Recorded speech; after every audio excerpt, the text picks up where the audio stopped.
Alors bonsoir à vous les amis et bienvenue sur la chaîne du Contrebandier. Aujourd'hui on se retrouve pour la dégustation d'un produit un petit peu particulier puisqu'il s'agit d'un rhum issu de la plus ancienne distillerie du monde, encore en activité. Je veux bien sûr parler de Montgay qui tire ses origines de 1703. La distillerie a été créée en 1703 et depuis lors ils ont ajouté au monde du rhum un certain nombre d'innovations qui l'ont fait passer de simples breuvages vraiment de défonce absolue et peu coûteux à un véritable spiritueux de dégustation au même titre que le cognac et le whisky qui à l'époque étaient prisés par tous.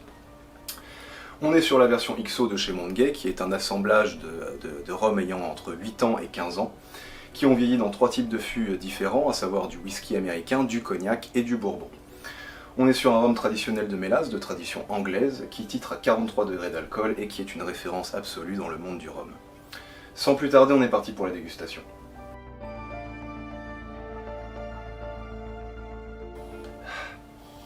Bah, qu'est-ce que j'aime ce rhum.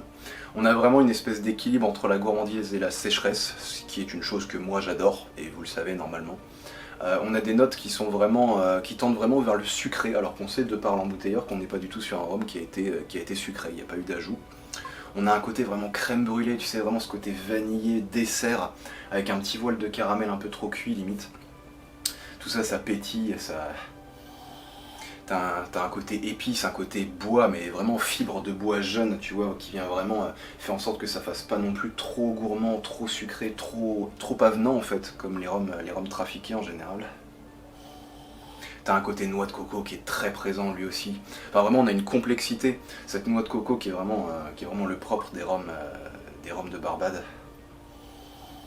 On a un côté fève de cacao, enfin vraiment une espèce de bourrasque comme ça, une espèce de complexité qui fait que t'as vraiment envie de le prendre en bouche, tu vois. T'as vraiment cette envie de faire connaissance avec le rhum, tu vois. Et ça j'adore, ça vraiment j'adore.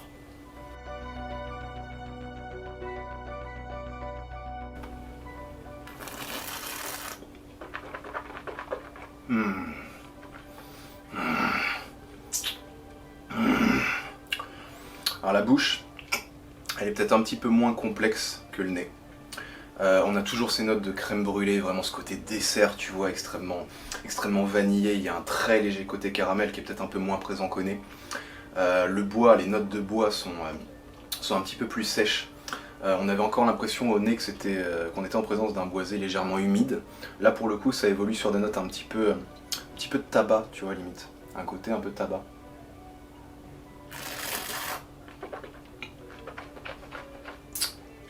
Il y a un côté très légèrement fruité, des fruits exotiques. Je pense à, peut-être pas de l'ananas, un fruit vraiment gorgé de sucre, qui en même temps, ça te donne une impression un petit peu étrange, tu vois, d'être en train de mâcher un fruit sucré, juteux, mais le bois vient équilibrer ça, un bois vraiment sec, et limite c'est une espèce de trompe-l'œil en fait. C'est très bien fait.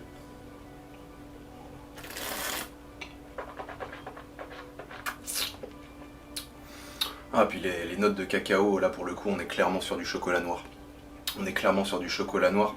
Il y a toujours ce mordant des épices comme ça qui viennent vraiment te faire plaisir en fait. C'est vraiment un bon produit, j'ai pas d'autres mots en fait. Vous avez rien qu'à regarder la gueule de la bouteille, vous savez que je l'aime bien déjà. Il a pas fini dans les chiottes, contrairement à d'autres saloperies que j'ai pu goûter sur la chaîne.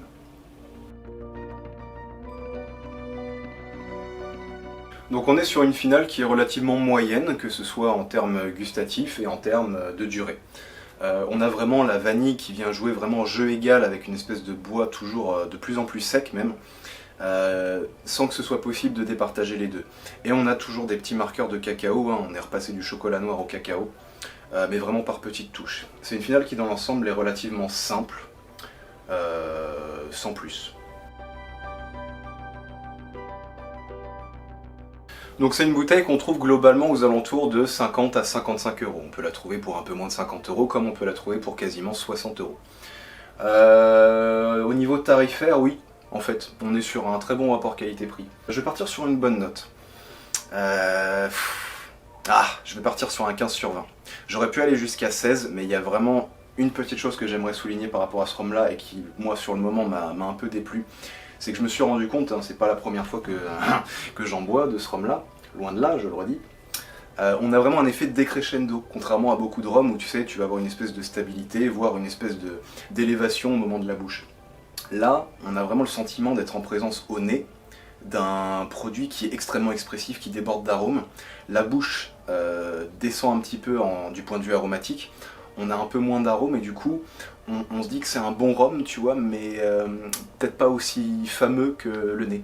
Et la finale vient vraiment te poser sur un rhum classique, presque banal, presque chiant. Mais attention, hein, me faites pas dire ce que j'ai pas dit, on est vraiment en présence d'un très bon rhum. 15 sur 20 c'est une bonne note, hein, clairement. Très bon rapport qualité-prix, valeur sûre. Voilà, je peux pas en dire plus. Et voilà les amis, c'était le contrebandier, j'espère que cette vidéo vous a plu. N'hésitez pas à commenter, partager, liker, ça fait toujours plaisir. Puis moi de mon côté, je vous souhaite une excellente journée, une excellente soirée, peu importe l'heure à laquelle vous regardez ça, de toute façon c'est pareil. Puis je vous dis à très vite. Ciao!